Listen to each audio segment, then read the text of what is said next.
Okay, we seem to be on. Let's fire up this level. Just doing some testing there. Now, we watched this cutscene, so we'll skip it if we can. There we go. Cortana says look out, and we'll just get right into it. We already saw this, so I can talk while... just get us set up while we blow up the robots again. Yes, I'm back. I thought we'd get right into another video, or a due again, I would say. And yeah, plenty to talk about. I've been writing about a lot. Thoughts related to Halo and other things have been coming up, and I'm just in a decent mood. We'll just play through another level of this game. Let me really quick just to make sure that we're recording. Yep, this is a long level, so I don't want to get the recording wrong, but looks like we're on and we're moving.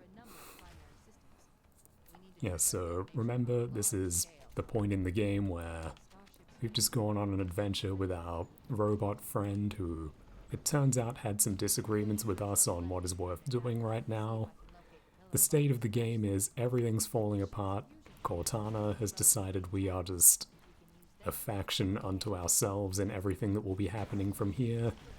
And yeah, the ring is becoming much more chaotic. We now have the Covenant fighting the caretaker robots, fighting the increasingly powerful Flood, and we're just kind of in the middle. And our goal is... well, yeah, the Covenant are kind of losing control of the situation. They don't know. The caretaker robots want to set off the kill everything machine, and the Flood want to eat everyone and get off the ring. That's where we're at, but this is a long level. There's only so much to say about the circumstances. We can just talk about games and stuff while we're here. It's another Anthony Show episode. That's what you're all here for. Pardon me for one moment. Sorry about that. Yeah, but this level is 2 Betrayals, and, gee, he was getting close to me. This level I like. It's a good example of, as you can see, this is a snow level from before, but it's repainted, kind of. They just, with shading effects and stuff, make it look quite different. I'm just going to a high spot to show you how that works, really, and we'll get some perspective. I like this. I feel like this level was probably built with a different kind of scenario in mind. It's called... the last one was called Assault on the Control Room, and the description sounds like it was at one point a big defense level where you'd be up here fending off waves, but...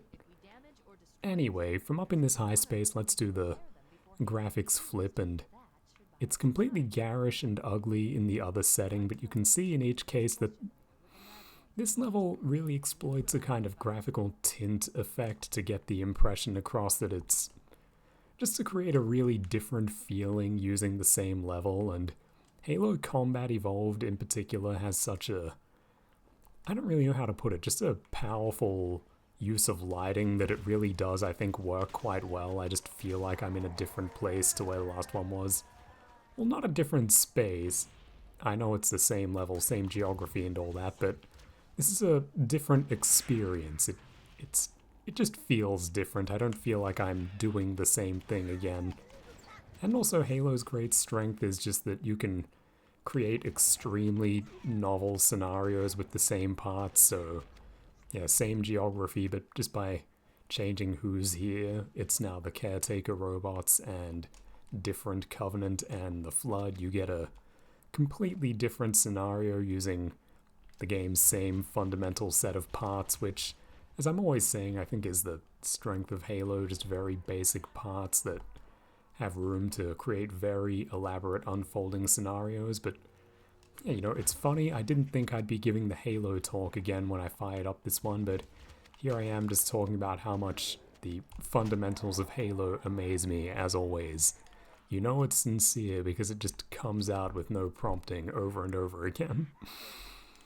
But yes, what's actually on my mind is, I had recently, if you've seen all of the stuff I've been writing lately, I've been writing about that game Calisto Protocol, the kind of failed Dead Space spiritual successor, and the thought which really came out of that, it's interesting, it's something that happens to me a lot when I'm writing. I kind of think right as I go, and then the point comes to me right at the end, and it just kind of hits me, and I only realize as the last paragraph or so is coming out, and When that happens, I don't rewrite what I've put down. Instead, I just kind of let the flow of thought lead to there because, it worked naturally enough for me, and if you can see me working it out, my thinking is, yeah, that's probably better than going back and rewriting with the conclusion as a start point. You can see me get there. It means I don't have to remember or construct an ideal better way to reach the point. If it worked for me, it's natural, it does work. But anyway, what was the point that I reached thinking about Callisto Protocol? It is actually something that's kind of relevant to the nature of Halo and how this game handles and feels and is its history. It's this idea that basically it appears as though everything that I really like about Dead Space, which is not present in Callisto Protocol, the reason it's not there is because they never really appreciated it, and Dead Space 1 is a game which you would say was extremely rich in incidental details made by secondary members of the team who were not well publicized or considered leaders. It's just that the game came out in 2008, so it was being developed around like 2005, 6, 7, which is very like last prime years of Western white man video game development, and so perhaps you can see the thinking, which is just that they had so much good manpower just distributed through their whole operation that they could basically just have extremely good elements in their work that they didn't even give much good thought to. The like mostly anonymous guys who were doing the incidental details, which I've described as set dressing, were the ones who were really carrying the game, I believe. We get to fly this again, by the way. But yes, if you've never heard me talk about Dead Space before, it's a game I'm not crazy about, but I don't mind it.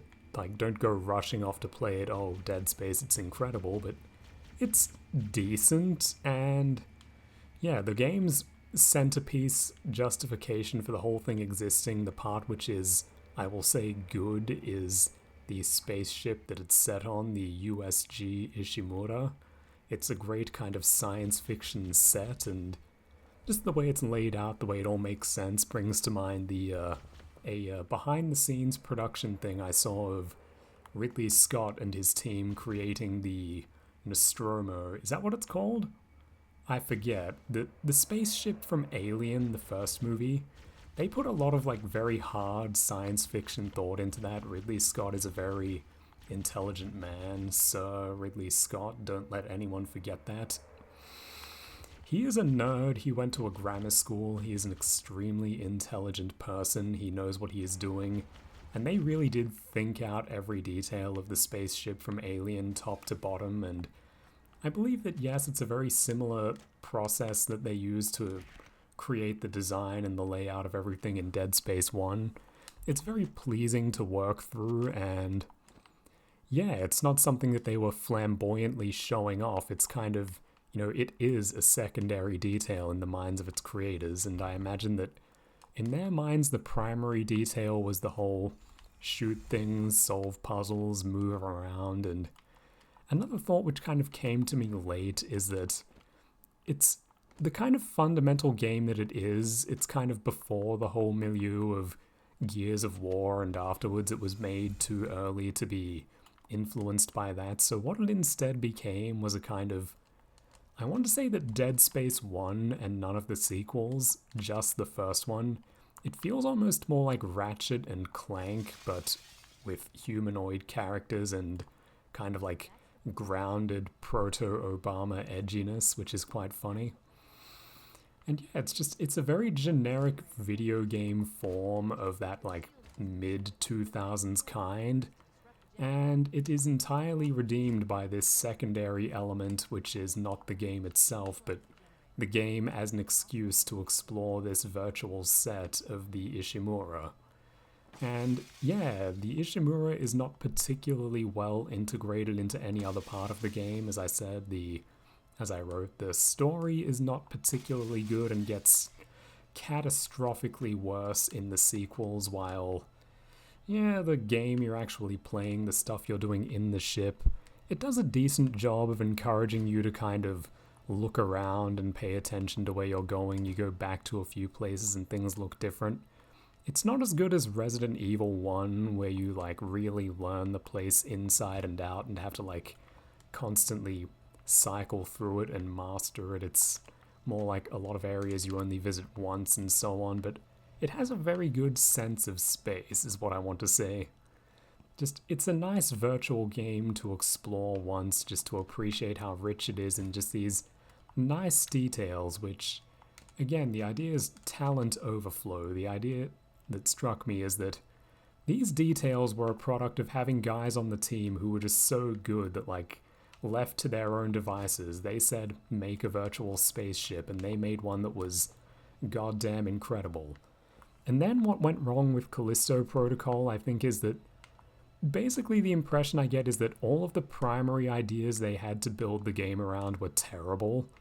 Like, they just thought, okay, it's a game, it's survival horror, that means it's a game where a guy walks in a really heavy, stiff fashion, and you pull one trigger to aim the gun and another to shoot. Great, that's the center of your game. That's what I'm lining up on day one to drop like 100 Australian dollars on. That's fantastic. But, you know, like, I don't play Dead Space 1 for the pull one trigger to aim, pull the other trigger to shoot. I played it because the spaceship interested me and that was cool. And Callisto Protocol is set in basically a giant concrete sewer level.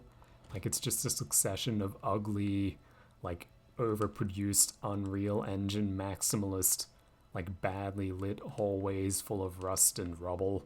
People say this is the concrete game. No, look up a playthrough of Callisto Protocol on YouTube and tell me that Halo looks boring and repetitive after that. Anyway, I'll stop tormenting you guys now. The premise of this level is that to stop the monitor robots from setting off the machine, we have to disrupt some subsystems of the ring by throwing ourselves into the gears, pretty much. These important looking plasma streams, which are some kind of important power source for the thing, we just dive into those and that messes up the operation.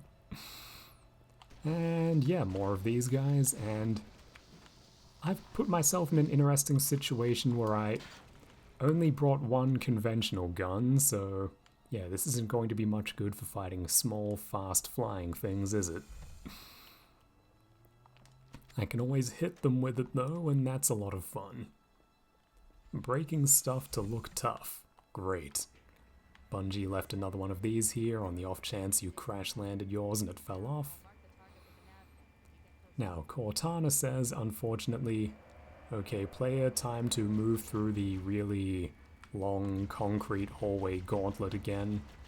But this is basically the last, like, repetitive series of rooms in the entire game where you just go through what are, like, staged fights, so I don't hold that against Bungie. This one gauntlet of concrete rooms is something you go through twice over the whole game, and yeah, I don't really hold it against them. The first time, as I said, it's like your final exam against the Covenant, and this time it's just kind of a showcase of a bunch of different dynamics between what are now the 3 different opposing forces. So here we have a pure Covenant room. We just have to fight elites and grunts and all their various guys. Get out of my way. Yep. You may have seen me arguing with people about the weapons sandbox in this game, that like, oh, the game is just optimized for like plasma pistol and the Magnum. Like, not really. If you look at the stuff I'm doing, like, the way people talk about it, you'd think this particular weapon doesn't exist, the plasma rifle. It's actually a very good in-between weapon. Just very, very good. If you're playing the game organically, I think, like, you're not trying to copy a speedrunner, you'll find that pretty much every weapon is useful, and of course, they're all redeemed by the fact that they're really cool and well realized. And another thought just came to my mind. It happens in Callisto Protocol, but it's in a lot of games. Callisto Protocol has that like ugly Unreal Engine blood that's been a thing since the Xbox 360, where you just get a like weird maroon splash texture that appears in the air when something gets shot. Halo Combat Evolved, no real credit I see anywhere, but I think it has the best blood in video games ever, where like it's a slow dispersing mist when certain things get hit, and it paints the ground in a very vivid way, and that is a way to implement blood into the game that actually feels like, okay, it's something which has a very tangible, visible effect. It's not wasted energy to put it in. It's very striking. Halo does weird, exaggerated colors, and the way it spreads and disperses doesn't look wrong. Like the Warthog's physics, you can actually, like, see the blood slowly kind of mist out. Like it's a weird, heavy, and slow-moving fluid. Again, they kind of tweak physics of things for impressions rather than just kind of thoughtlessly trying to ape reality. Like they thought, okay, if this game is going to have blood, it will be blood for a reason. We will find some way to make it like a striking part of the visual balance of any given scene. So yeah, no other game really does this. Like look at what, like we're in this weird, mostly concrete room, which has some nice, it's always got like nice highlights of lighting and stuff. This game, the way that colors are cast by lights, it never gets enough credit. But then as well, like, look at that damn purple. That colors, the way that a scene can pick up color. Like, people will say this is the gray level. Like, no, look how many things other than gray are able to, be cast or emerge from things that we're doing in Halo.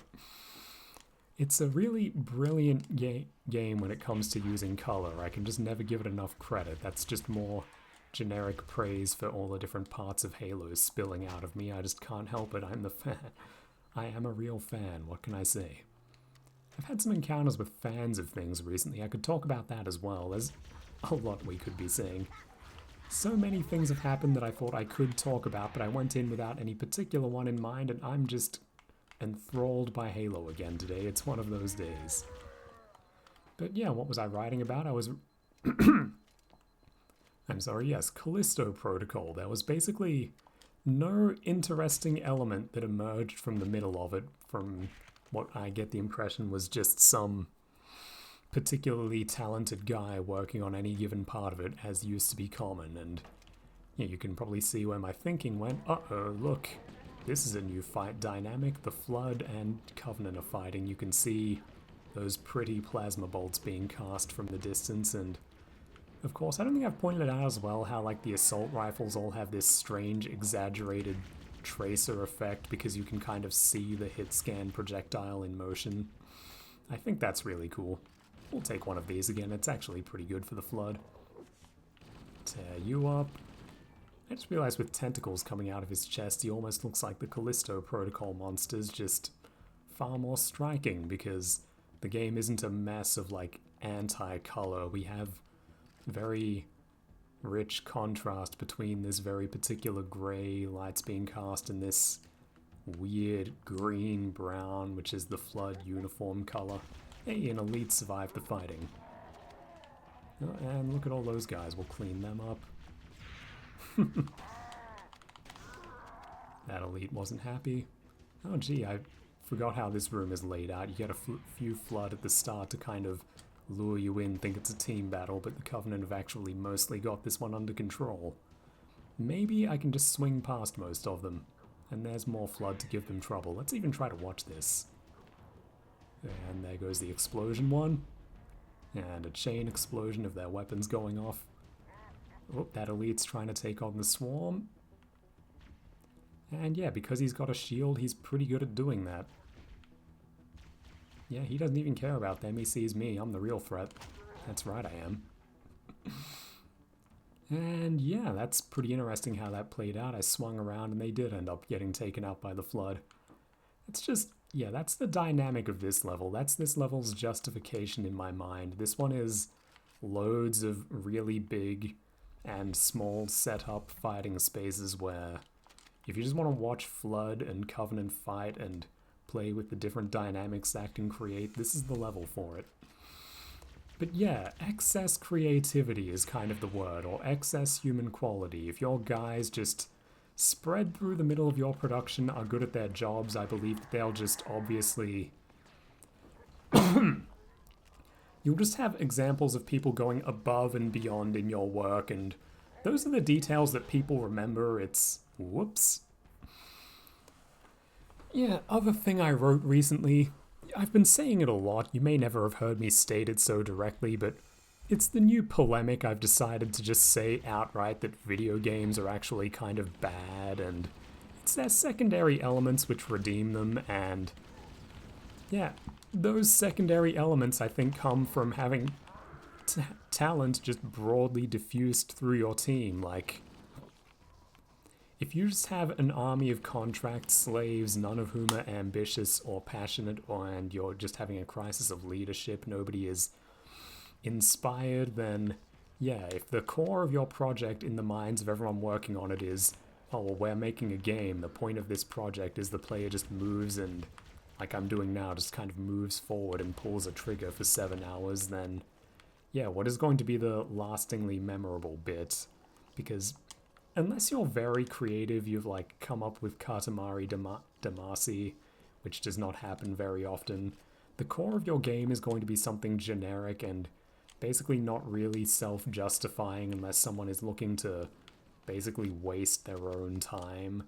Like if I just want to play an FPS in abstract because I'm in the mood to move through a virtual space and pull a trigger and watch things die, then yeah, sure, any random one will do, and ideally if they didn't put much thought into it so there's nothing to be abrasive or disrupt my desire to kill my own mind, then that's fantastic. But yeah, if I'm speaking to someone who wants to actively stimulate themselves, they want to see something interesting, then yeah, just what is the interesting FPS to recommend to someone?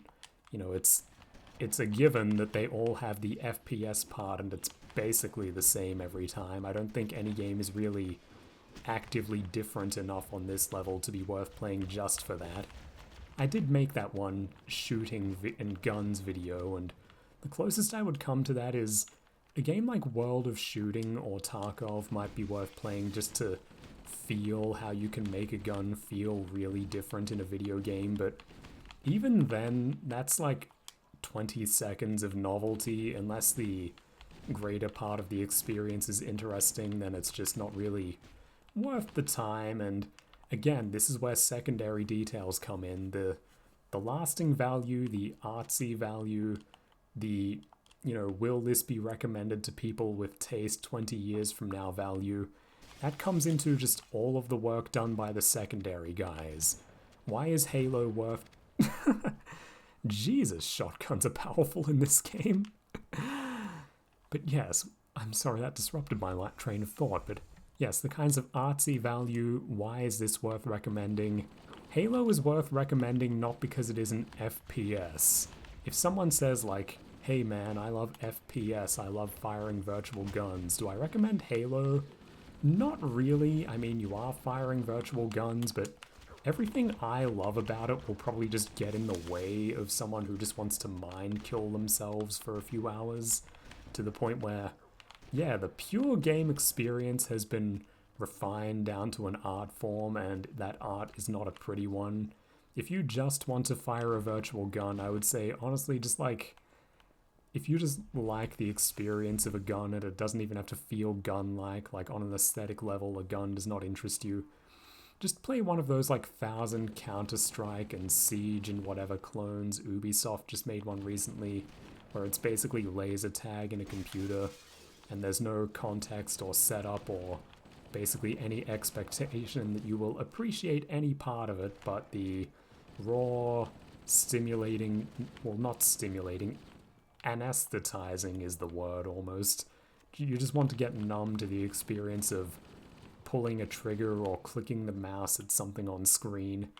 That is something which a lot of games are built around, but yeah, again, it's the secondary elements that make all of the difference that games live or die on as pop art, and yeah, at most I think games themselves reduced just to games are bad, and basically every single good video game is using a game as a frame. I hope that makes sense. I think it came out decently in writing, but came out better as I pile up case studies and so on. Like, Dead Space is a good one because the bare game that it is not interesting, but the Ishimura is interesting. Halo is kind of interesting as a game, more interesting as a kind of, like, weird scenario building tool and example of Bungie's ability to create virtual battles which are stimulating for their own sake. And on top of that, just top to bottom, it's a science fiction world which was rich enough to just be written as a straight novel, but they made it as a game instead, and that's quite a... Come on, Anthony, this is going to take hours. Oh, we're back here. But yes, what was I saying? Yes, the Halo, in relation to that recent comment on an earlier video that someone was making, actually a couple of comments, those were very good, thank you for them. I didn't really know what Bungie felt about the novels. Apparently they weren't so interested too much. It was kind of a whatever, yeah, go ahead job. Which ties into the earlier thoughts as well, that I am so distracted. It's also interesting to think about, isn't it? But yeah, this idea that Bungie basically had a whole world worked out in their heads which could have been a novel, and you know, something that was strikingly novel at the time and still is now is that this basically like pretty hard and serious and well thought out and interesting science fiction premise was assembled as instead a very elaborate and well considered video game. And yeah, I guess it's just more to the point of everything else I was saying, that there was just talent diffused through the industry top to bottom, that the guy who Bungie didn't consider too important, who wrote the supporting novels of the Halo games, the novelization of Halo 1 was by someone else and not great from what I heard. I did read it once ages ago and barely remember it, but Eric Nyland is another example of just the kind of human quality that you could find all over the place in the 2000s in the video game industry, that just... a guy who went above and beyond. It's so thematically rich and well realized, the world of Halo through the novel, to the point where I would say it just about stands as well as this game. Bungie didn't expect that, but they got that, and that's just how great pop art happened, a lot of it. Just this brilliant class of person turning up all over the place and being set loose and indulged. And yes, that's very much, I think, the kind of quiet side of the decline of video games and pop art in general, that, like, do you remember the name of the guy who built the spaceship in Alien? I don't. A lot of people probably don't, but he did incredible work, which just was massively supporting the thing and is probably half of what people remember, even though nobody put a name to it. That kind of detail. And yeah, movies still have set dressers, set designers, and just general creative go-to guys through them, but how many of them are that good now, and how many of them are that free? And yeah, you can just tell that Bungie had that kind of detail. I can remember lots of particular guys from the production, their names, guys like Shikai Wang, who were not like considered to be like ace members or whatever, but they were just very good guys who were just spread through the project, and that's just what a creative team looked like back then. And compare that to the stories of how 343 studios operate and how Halo Infinite got made, where it's basically like a scrolling cycle of contract serfs, and the memes lately are that like Indians are turning up in the production staff of various games. I mean, a talented person can come from anywhere, but when people talk about Indians getting into the industry, the concern is a very valid one, and one which I think is frankly happening a lot. It's where I'm going. The idea is that they're basically trying to skimp on human quality as much as they can while still getting the thing done. And that's what I think is largely the difference between a Dead Space 1 or a Halo CE and a Callisto Protocol and a Halo Infinite. This idea of like getting the bare minimum human quality you can to do the job. Like, how much of what's really good in any given thing is something someone didn't have to do, which was technically like maybe above their pay grade, but they were just that class of person, so they did it? Have we created circumstances in which it's basically impossible for that person to emerge? That kind of person is far less employed than they were 20 years ago. The average creative production team perhaps has like a fraction as many of those guys spread through it as it did 20 years ago. I am inclined to think absolutely. It's this idea of human capital overflow, I think is how I described it. Basically, if someone is overqualified for their job, they don't just like sit there idle if they're led well and the project is dynamic and they have more room to apply their efforts. They'll basically do more and surprise people and go above and beyond. And yes, my impression is that since they didn't actively reproduce it, I'm inclined to think that the set design of Dead Space 1 was basically an accident of particularly talented people basically having free reign within the project, and they didn't have that class of excellent person just kind of in the wings, always doing 11 out of 10 work without anybody really noticing anymore. And yeah, Halo CE, I believe, is a work that had that class of person just all through it, guys who were just excellent at their goddamn jobs. And if you go to the Microsoft like bare minimum human capital production model, then you can't expect that kind of work. Nobody working on like a year-long contract who is demoralized, the project has lost direction, they don't have any leader encouraging them, they don't know what they're doing exactly, they're like learning and then they get thrown out. Who is going to do the above and beyond work? Who is going to do the exceptional stuff there? Nobody is, and that's how a project becomes boring and not redeemed. Again, the idea is bare game, not interesting. Redeeming value is in the rest, the fact that we're living in an elaborate science fiction world right now, and that isn't something that has to happen. That's something people do because they care, and that's something that basically an exceptionally smart person given some free reign will do, not something that your like average contract serf is going to do. And perhaps, as always, when I'm trying to sketch out a social principle, you can see the general application. This goes as much for working at McDonald's or something as it does for working in a video game company.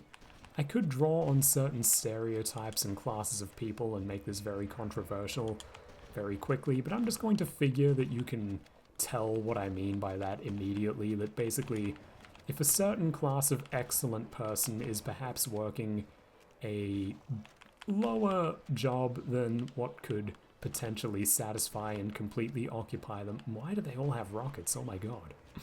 Oh, probably because they want me to fire rockets at the Banshee, of course. Let's do that. Come on, you. I'll finish the thought in a second, I swear. Yeah, now he comes straight at me after I reload.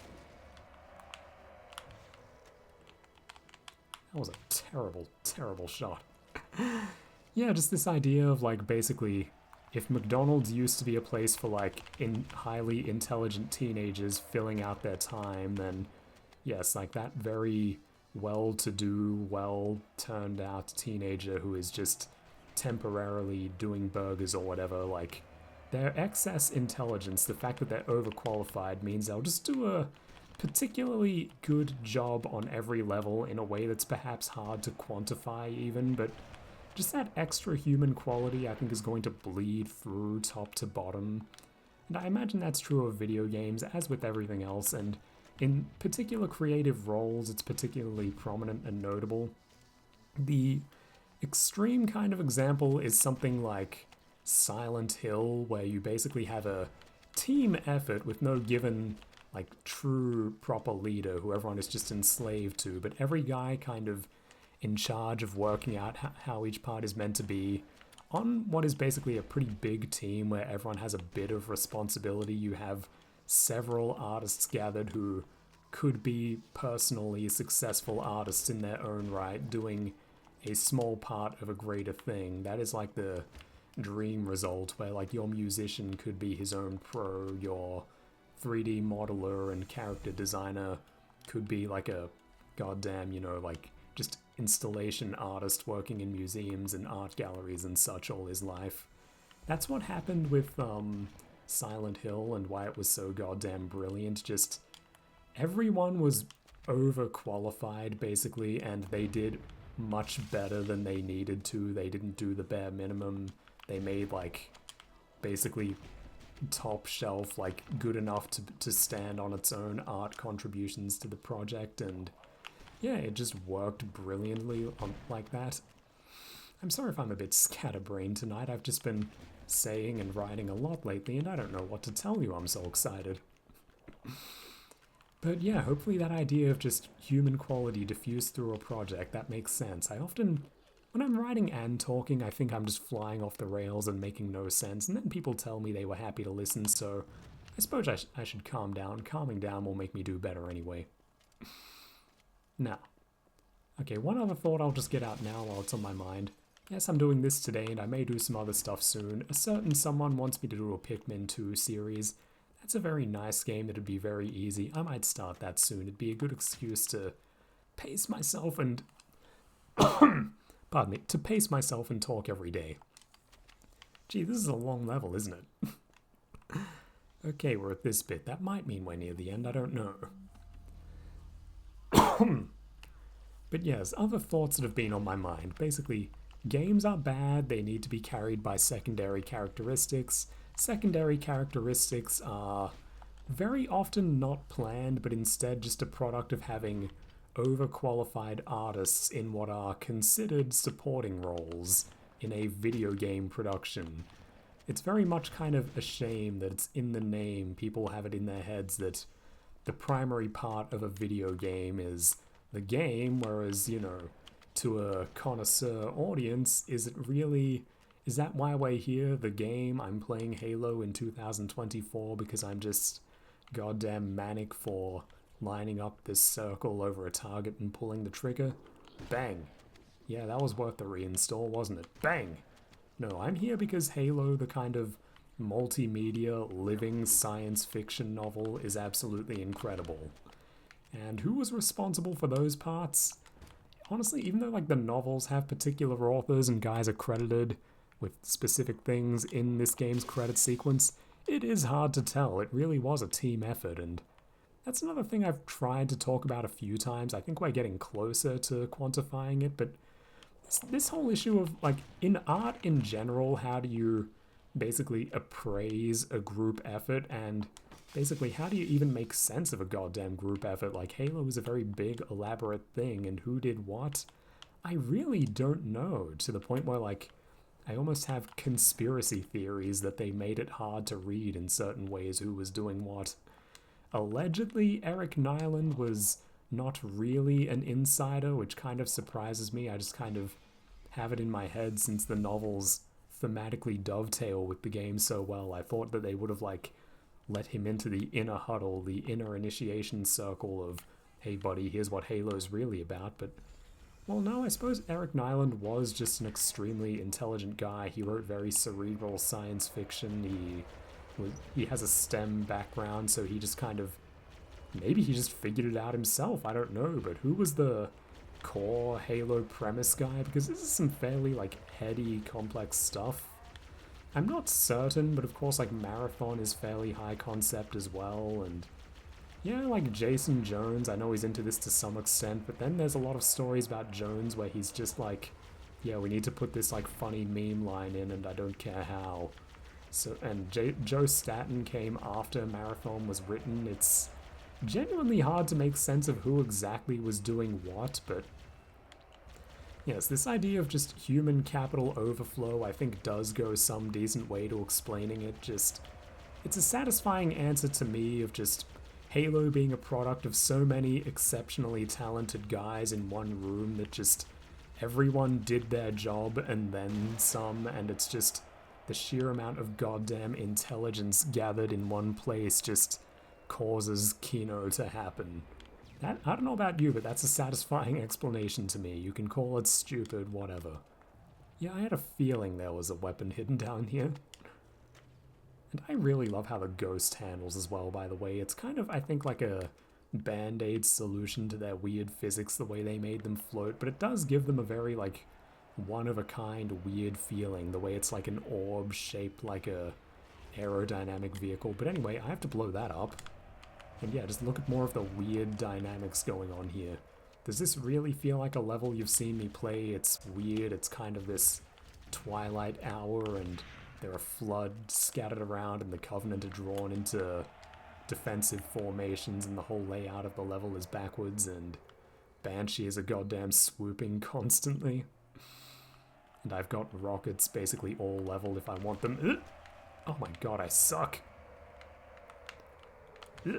Gee, it's hard to aim with a controller.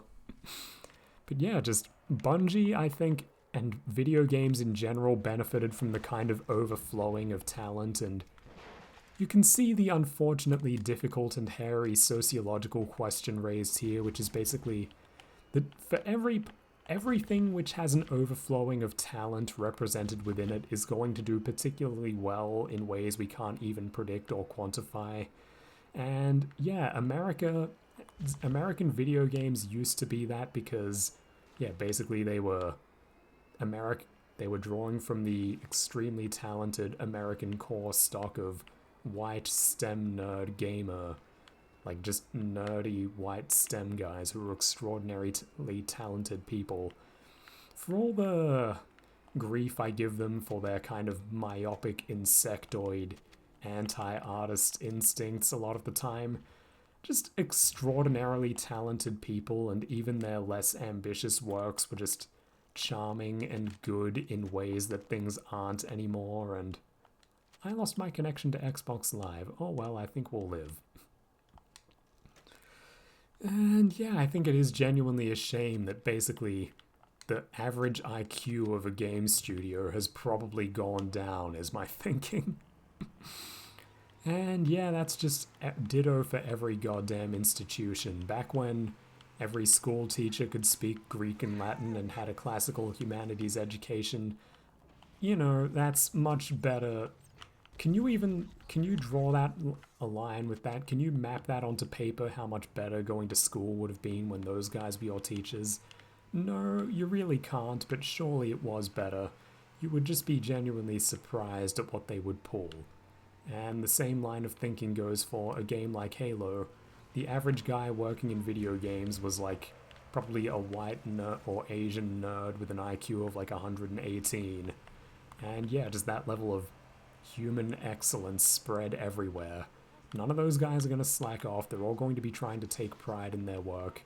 They're going to be constantly firing off novel and good ideas.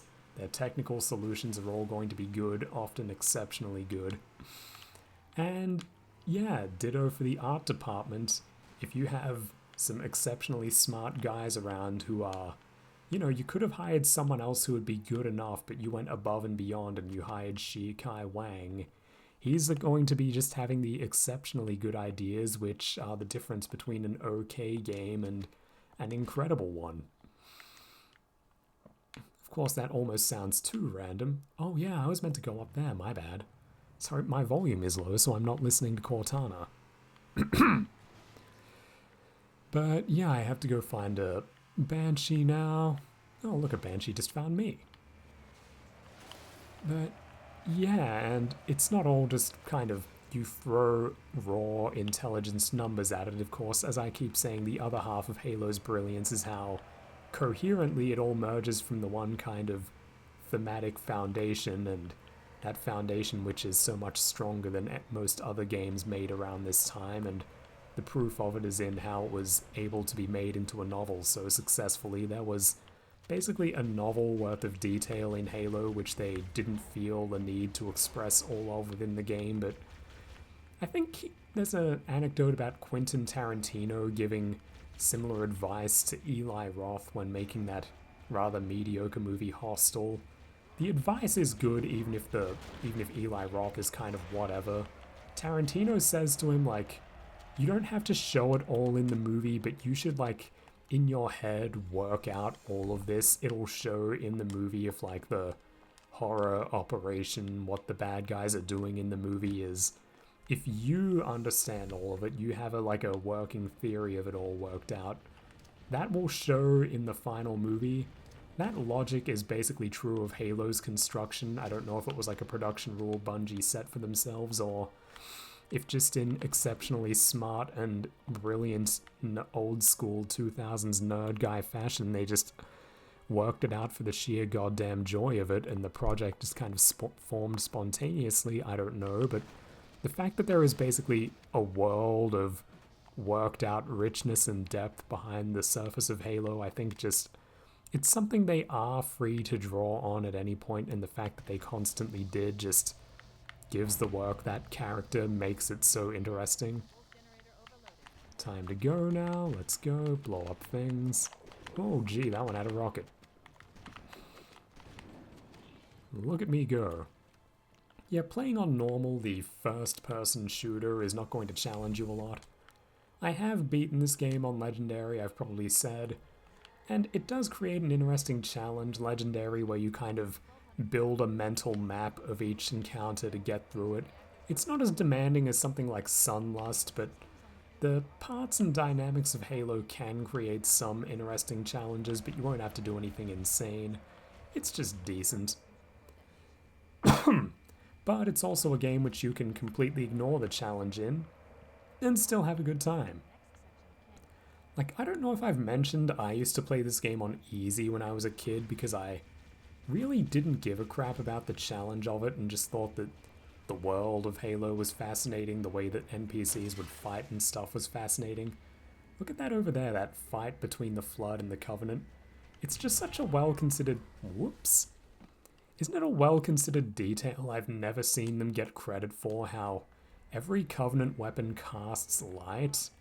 Like, because gamers are, you know, myopic nerds who think everything is mechanical, what they get credit for is, oh, all of the Covenant weapons are not hit scan, they're slow projectiles which are very visible, which means you can dodge them. Yes, that is true, but think of it on the aesthetic level, how little credit they get, how each one casts its own light of a distinct color. Jeez, come on.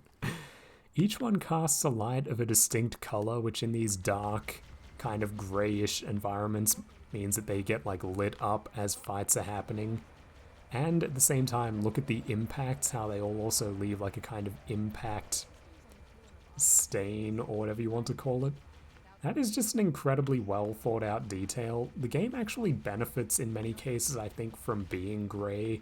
People are going to call that cope for how concrete and stupid this game is, but no, I think it's actually pretty inspired of them, that this game is set in grey environments which light up and are affected by all of the different forces you can set off within them. They get painted by debris and blood and just all of the different flying weapons and projectiles going back and forth just create all these different effects to light things up. Like, look, did you ever, like, look at those blowing up. Did you ever notice that there is a green mist that follows a flood carrier getting blown up? And look at these guys, they're just going to, there's pockmarks from my shotgun's buckshot and green stains from them exploding. It's all very, very well thought out. This game is grey so that it can be painted. And just, as well, the way that light is cast in this game, I don't know if any other game pleases me so much with how lights work within it. Just the fact that everything is having such a dramatic kind of artistically overstated... Gee, this is just the rocket flood level, isn't it? Everything is just kind of artistically overstated. Again, it's that kind of wuxia principle where you exaggerate things to the point where it has the intended aesthetic impression of the real thing kind of hyper-realized. You become more real by becoming less real. Like, is this realistic? I need my GTX 480 or 4080 or whatever to run this, like, RTX on maximalist graphics. No, but this is a more striking impression created by this game's lighting than anything like that, as far as I'm concerned.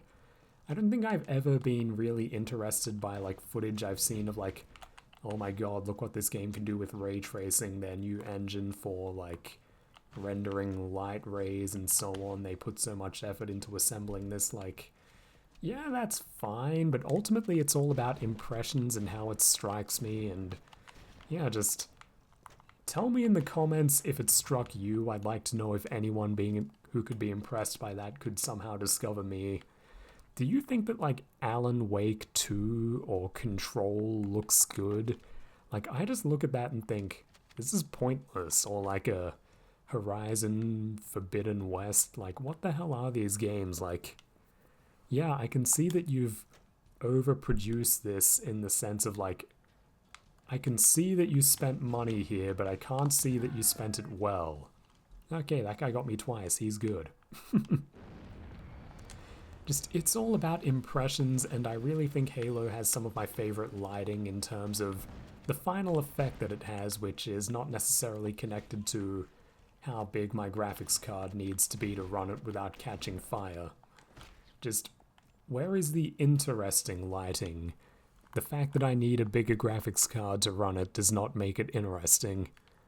Like, is this better lighting? It's probably straining my computer slightly harder, but look at this. It's just, like, how many floodlights are casting all of this? I feel like the lighting no longer makes sense. Just everything has a small sun shining on it.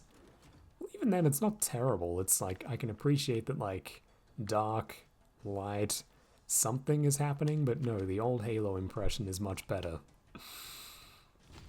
Sorry if this isn't the most interesting episode. I don't know, am I boring today, or am I just too excited to play Halo again? I'm an idiot who is just endlessly fascinated by this game's particular arrangement of bits. I don't know.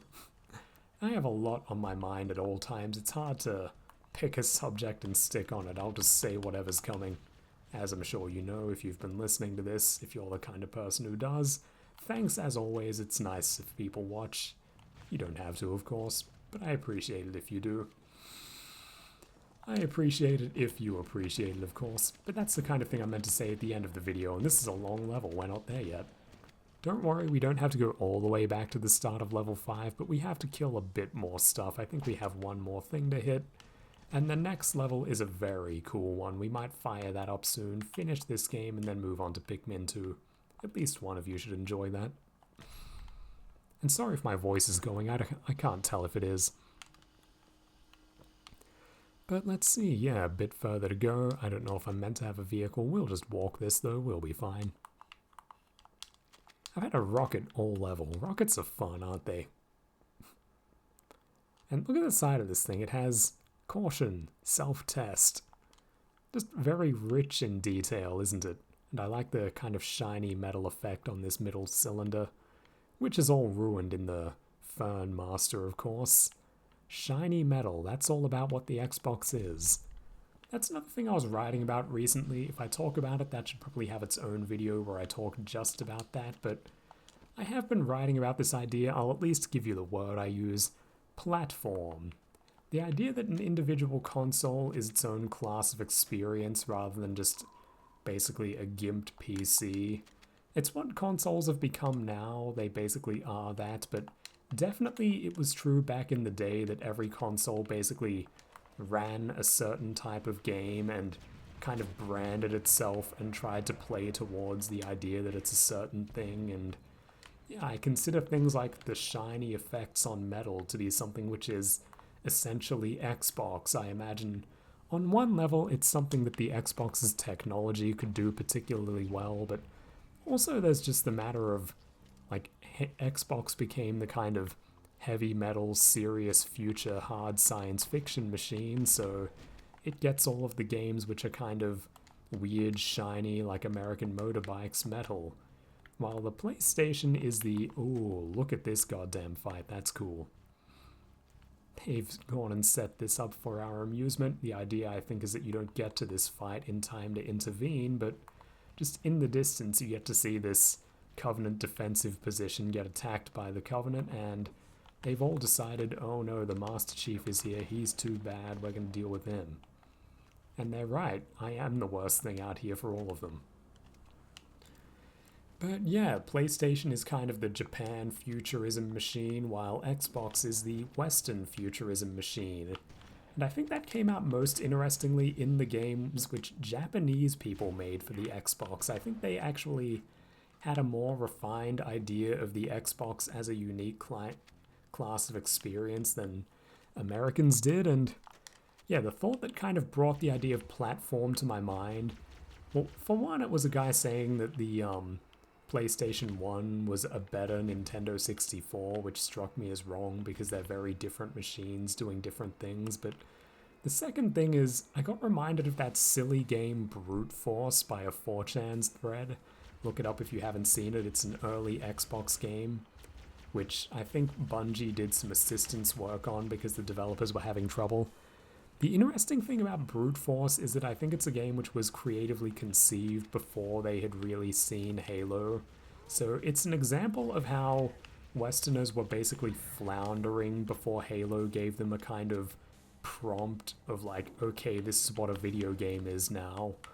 Where like Brute Force is just kind of like a bunch of pre-Halo video game tropes just sort of haphazardly thrown together, and you can see the kind of absence of any real purpose or like grounding aesthetic idea to anything they're doing, which I find really funny. And yeah, I think that what really saved the Xbox was Halo, not just on the level of like sales, oh, it was cool, everyone wanted to buy an Xbox to play Halo, but Halo became kind of the aesthetic foundation and rallying cry for the Xbox, in the sense of like, okay, people now know what an Xbox game is. You have to make it like Halo. That's the console's identity. Because really think about it, in a world where Halo doesn't exist, what the hell is the Xbox?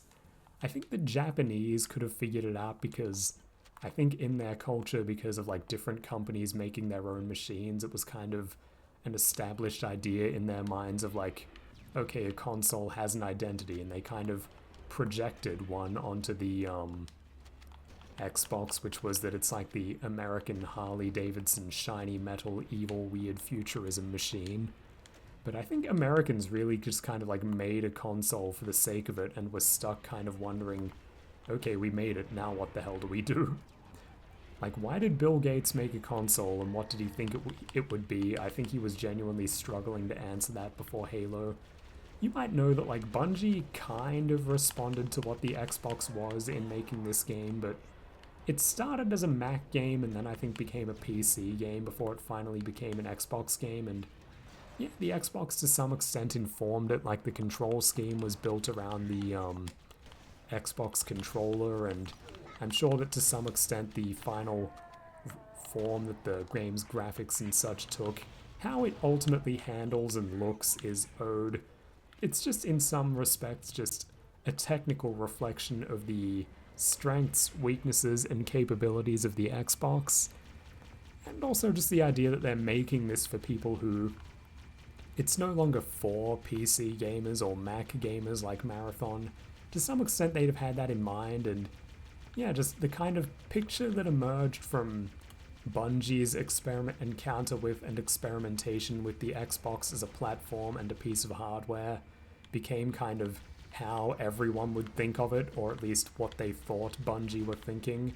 And that's kind of the tragedy of the machine, that Bungie had the most coherent vision, or not most coherent, they were really only thinking about their own game, and unfortunately they didn't get to make anything but Halo. Microsoft kind of put them on the plantation, tragically. They could have probably done a lot more diverse things and had a more healthy influence on the cultural landscape if they finished more projects. But yeah, Bungie gave people a vision of what Xbox could be when they made Halo.